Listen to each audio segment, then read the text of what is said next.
Good news network के सत्यपथ कार्यक्रम में निर्मल सिंह फिर आपका स्वागत करता है। लीजिए पेश है सुंदर गीत।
हमारी जिंदगी का क्या है, बातों में जहां की क्या रखा है।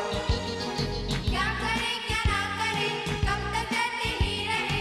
मन में मची है ऐसी जंग, बढ़ चले राह पर नित्य हम प्रभु के संग। जो थे हम खुदा से अब चले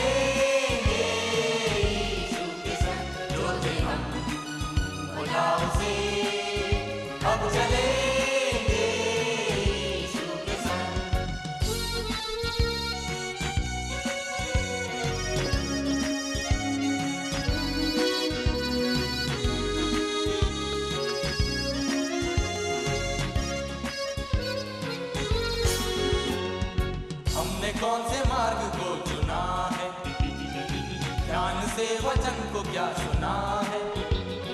सुनने को तत्पर रहे, कर्ण हमारे हर हमेशा। तेरी वाणी की तरंग, हमने कौन से मार्ग को चुना है, ध्यान से वचन को क्या सुना है। सुनने को तत्पर रहे, कर्ण हमारे हर हमेशा। तेरी वाणी की तरंग बढ़ चले राह पर नित्य हम प्रभु के संग। जो थे हम खुदा से अब चले यीशु के संग। जो थे हम खुदा से अब चलेंगे यीशु के संग। बढ़ चले राह पर नित्य हम प्रभु के संग। जो थे हम खुदा से अब चलेंगे यीशु के संग। जो थे हम खुदा से अब चलेंगे यीशु के संग। जीवन में जब हरियाली होती है तो दूसरों के उपकार एक आम बात हो जाती है। यह कहावत कि कर भला हो भले का भला खुद को भी कम असर करती है, पर जब हम किसी मुसीबत में होते हैं, किसी बड़ी भारी उलझन में होते हैं, तो दूसरों का छोटा सा छोटा उपकार भी दिल को छू देता है और यह दिल दिल से दुआएं देता है। आसरा बढ़ जाता है और एक बार फिर इस दिल को यकीन हो जाता है कि संसार में किसी न किसी मोड़ पर भलाई करने वाले अभी भी जिंदा है, अभी भी अस्तित्व में है। इस विषय में डॉक्टर पी देवदास आपसे कुछ कहना चाहते हैं। प्रभु यीशु मसीह में आप सबों को नमस्कार। यह अवसर हमारे लिए जो मिला इसके लिए हम परमेश्वर पिता के आभारी हैं और उनको धन्यवाद दिया चाहते हैं।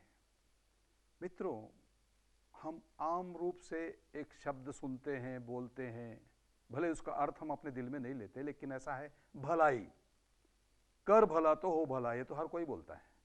या फिर और अपने बहुत सारे ऐसे मुहावरे हैं ना जो अपन जीवन में बोलते रहते हैं, 4 दिनों की चांदनी फिर अंधेरा, ऐसे कुछ कुछ चीज़ें हैं जो कि हम बोलते हैं, लेकिन बोल जाते हैं, एक धारावाही में चलता है, चलते रहता है, बोलचाल की भाषा है। हमारे जीवन में कुछ ऐसी बातें होती हैं जो कि दूसरों को अच्छा लगता है और उसमें हम बोलते हैं कि इसने देखो अपने जीवन में अच्छे अच्छे काम किया, उसका नतीजा मिल रहा है। या फिर ये भी सुनते हैं कि इसके पूर्वज लोगों ने कोई भला काम किया होगा तभी ये इस प्रकार से फल फूल रहा है। भला भलाई ये शब्द हमारे जीवन में आता ही है, इसको हम नकार नहीं सकते। भलाई शब्द से ही मैं ऐसा समझता हूँ कि कुछ एक दिल में ठंडापन आता है, एक कुछ नाजुकता महसूस होती है, कुछ एक आनंद आता है, कुछ अच्छा लगता है। अच्छा मतलब ये भला है। और ये भलाई शब्द जो है हमारे अंदर में एक मधुरता को झलकाती है। जब जिस जीवन में कोई तरक्की हुई तो बोले आशीष पाया है। कैसे? मतलब इसने कोई भलाई की है, पूर्वजों ने अच्छा काम किया है। अच्छा करना, भलाई करना बहुत अच्छा है, इसमें मैं ये नहीं बोलता अच्छा है, लेकिन जिसके दिल में प्यार है वो उस भलाई को कर सकता है। मतलब मैं ये समझाना चाहता हूं, भलाई करना तो अच्छा है, लेकिन उससे कहीं अच्छी चीज ये है बुराई मत करो, बुराई से दूर रहो। तो बुराई से दूर रहो तो भलाई तो अपने आप में अंदर आ जाएगी। जैसे अपन क्या है, अंधेरा है, स्विच ऑन किया, बत्ती आ गई, बत्ती आ गई तो क्या होगा, उजाला हो गया। उजाला है मतलब अंधकार नहीं है। वैसे ही मैं बोलूं अपने कि इसके अंदर में भलाई है मतलब इसके अंदर में बुराई नहीं है। और ये बुराई क्या है? ये बुराई हमारे अंदर एक बीज है जो कि पाप जिसको हम बोलते हैं, ये हमको लेके चलते रहता है। जैसे अपने दिमाग में आता है कुछ ईर्ष्या, कोई ईर्ष्या करना चाहता है क्या? द्वेष, कोई द्वेष करना चाहता है क्या? किसी से कोई लड़ाई करना चाहता है? यहां तक कि मैंने पढ़ा है कि बड़े बड़े डाकू लोग क्या करे, अपने बच्चों को विदेशों में रख के पढ़ा रहे। उनसे जब पूछा गया पर्सनल इंटरव्यू में कि तुम अपने बच्चों को वहां क्यों पढ़ाते हो, तो ताकि मेरी छाया उस पर ना पड़े, मेरी बुराई उसके अंदर में ना आए, है ना। पीने वाला देखिए, वो कभी नहीं चाहेगा कि उसका बच्चा पिए, है ना। जो गाली देने वाला, अच्छी बोली नहीं बोलता है, वो भी चाहता है कि उसका बच्चा जो है अच्छी बोली बोले, अच्छा व्यवहार करे। कोई बुरा डाकू नहीं चाहता कि उसका बेटा डाकू बने, चोर नहीं चाहता कि उसका बेटा चोर बने। लेकिन देखिए, ये भलाई तब हो सकती है जबकि हम अपने बच्चों के, परिवार के, समाज के उन्नति के लिए, तरक्की के लिए अपने दिलो दिमाग में एक बात रखें। जैसे जब बुराई तो आराम से हो जाता है, कुछ मत करो, जैसे कुछ नहीं करो तो बुराई अपने आप में अंदर आ जाएगा। पाप करना, कुछ मत करो, अपने अंदर में पाप आएगा। लेकिन तुमको यदि भलाई करना है तो तुमको कुछ अपने में कुछ एक कसरत करना पड़ेगा, अपने आप में कुछ सोचना पड़ेगा, इस अंधेरेपन को दूर करना पड़ेगा। इस अंधेरे से दूर होने के बाद तुम्हारे अंदर में उजाला आएगा, मतलब भलाई आएगी। प्रभु यीशु मसीह ने एक भलाई का बहुत बड़ा मिसाल इस दुनिया में कायम किया है। उसने केवल दिया है, दिया है, दिया है, लिया कुछ नहीं, ताकि तुम बचाए जाओ, तुम्हारा अनंत जीवन रहे, तुम्हारा जीवन सुधरे, ये सारी चीजें, मतलब तुम्हारा परिवार सुधरे, तुम्हारे बच्चे अच्छे रहे। तो कौन नहीं चाहता? मैं चाहता हूं ऐसा, तुम चाहते हो ऐसा। प्रभु यीशु मसीह चाहता है कि हमारे घरों में ये हो, हमारे कलीसियाओं में ये हो, हमारे मंदिरों में ये हो, हमारे संस्थाओं में ये हो, हमारे शहर में ये हो, हमारे मोहल्ले में ये अच्छाई होना चाहिए। भलाई जहां हमारे अंदर में, मैं तो कहूं हमारे देश के चरित्र को बनाने में यदि सहयोग देना है तो भलाई करना सीखो। ये भलाई क्या, दूसरों के प्रति भलाई हमारी होनी चाहिए। मैं एक अंश आपको ये सिर्फ बाइबल से पढ़ के सुनाता हूं जो कि मुझे बहुत अच्छा लगता है और ये बहुत ही गहरा अर्थ भी रखता है, लेकिन बहुत सरल भी है, आम आदमी इसको समझ सकता है। जैसे देखे, मैं भी पढ़ूंगा, आपके समझ में बात आएगी। इसलिए जो कोई, मैं याकूब की पत्री करके एक पुस्तक नए नियम में है, उसके 4 अध्याय के 17वें वचन में, जहां मेरे बाइबल में मैंने लाल खींच के भी रखा है, इसलिए जो कोई भलाई करना जानता है और वो नहीं करता, उसके लिए ये पाप है। जो कोई भलाई करना जानता है और नहीं करता, इसके लिए पाप। कितना स्पष्ट दिया है ना। ऐसा नहीं कि भलाई करो, नहीं करो तो पाप है। तो फिर बोलोगे भलाई क्या है? नहीं, भलाई करना तुम जानते हो और नहीं करते हो, तब तुम्हारे लिए वो गलत काम है। जैसे मैं बताऊं आपको, कभी कभी कोई सड़क पे जा रहे, कोई घायल पड़ा हुआ चिल्ला रहा, बचाओ बचाओ, अपन देख बोले अरे जा भैया, कौन मैं मिला हूं क्या बचाने को, चलो अपन खसक के चले गए। कैसा लगता है दिल में? अच्छा लगता है क्या? वो तड़प रहा वहां पर और मैं हूं जो कर सकता हूं, नहीं किया, चले गया, अच्छा लगता है? नहीं। मेरे अंदर में जो अंतर्द्वंद होता है, मेरे अंदर में, हमारे मन में जो कसक होती है, दर्द होता है, उसको दबा के अपने आप को उस पर विजय लाके उस तरह हम उसको ओवरलुक करके चले जाते हैं। मेरे अजीजों, याद रखना, भलाई नहीं करना भी पाप है। जैसे मैं आपको बताऊं, बाइबल की एक घटना बड़ी अच्छी दी हुई है। एक यात्री है जो कि लूका के पुस्तक में 10वें अध्याय में लिखा हुआ है 30 वचन से लेके, यरूशलेम से यरीहो को जा रहा था। एक आदमी जा रहा था, मैं आपको बिल्कुल समझने लायक बात में बताता हूं। आदमी जा रहा था, उसको डाकू लोग आए और अंधेरा था, सुनसान था, उसका सब लूट लिए, मारे कूटे, छोड़ दिए। अब वो तड़प रहा है। एक आदमी आया, देखा, चले गया। कैसा आदमी? जैसा मैं अभी आपको उसके बारे में समझाया था, भलाई करना जानता है। क्या इतना नहीं मालूम आदमी जिंदा है, उसके अंदर में विवेक है, उसके अंदर में क्या बोलते सेंसेशन है, तो उतना तो समझेगा कि इसके लिए मुझे कुछ करना है। नहीं किया, चले गया। दूसरा आया, वो भी चले गया, जो को सामरी, खैर जो भी है। लेकिन तीसरा जो है वो प्रभु यीशु मसीह का एक मिसाल है, एक उदाहरण है, एक मतलब पैराबल, उसने एक उदाहरण पेश किया है।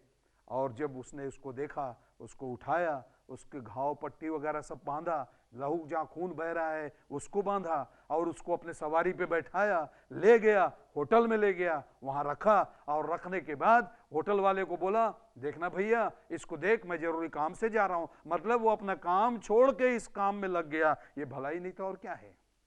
और उसको रखने के बाद उतने ही नहीं, उसकी चिंता किया, बोले जो भी खर्चा और लगेगा मैं तो उसको आके तुमको दूंगा, क्योंकि इसका तो सब लोगों ने लूट लिया, इसके पास कुछ है ही नहीं। जिसके पास कुछ नहीं है उसके लिए सब कुछ देने के लिए वो आदमी तैयार हो गया। और कहा कि इसकी सेवा टहल करना, और जो कुछ तेरा और लगेगा वह मैं लौटने पर तुझे दूंगा। कितने अच्छा प्रॉमिस है ना। तो इतना पे अब वो क्या किया? भलाई करना जानता है, भलाई किया, उसके दिल में एक संतोष हुआ। याद रखना मेरे अजीजों, भलाई करना अच्छा है, लेकिन बुराई को रोकना और अच्छा है। जो मेरे अंदर में बुराई है उसे मुझे रोकना है। और यीशु ने अपने आप को हमारे लिए क्रूस पर चढ़ाया ताकि हम बचाए जाए। उसको भलाई दिखी। वो भलाई क्या है? प्रभु यीशु मसीह ने अपनी जान दी, वो तकलीफ सहा, बहुत सारे तकलीफों को सहा, भाला भोंका गया, कांटों का मुकुट डाला, क्रूस पर टांगा, और उसने कहा, हे पिता, मैं अपनी आत्मा तेरे हाथ में सौंपता हूं। और बोलता है, जो कोई लोग है विश्वास करे, ये नाश ना हो परंतु ये अनंत जीवन पाए, इनको क्षमा दे पिता करके अंतिम दुआ भी करता है। मेरे अजीजों, मेरे लिए, तुम्हारे लिए उसने किया। आपके अंदर में यदि थोड़ी भी भलाई करने की इच्छा है, आपके अंदर में बुराई से दूर रहने की इच्छा है, मेरा निवेदन आपसे ये है, बाइबल, धर्मशास्त्र, धर्म पुस्तक को आप लीजिए और पढ़िए और समझिए, और अपने आप में प्रश्न करके देखिए कि मैं भलाई कर सकता हूं कि नहीं। आप अवश्य कर सकते हो, और इस काम के लिए प्रभु आपको आशीष दे, ये मेरी दुआ है। खुदा आपको आशीष दे। आमीन। मेरे प्यारे भाइयों और बहनों, आप सभी को ये कार्यक्रम जरूर पसंद आ रहा होगा। कार्यक्रम से संबंधित अगर आपको और भी जानकारी जुटानी है तो आप अपने निकटतम चेयर से जरूर संपर्क करें। इसी के साथ आप सभी को निर्मल का नमस्कार। अलविदा।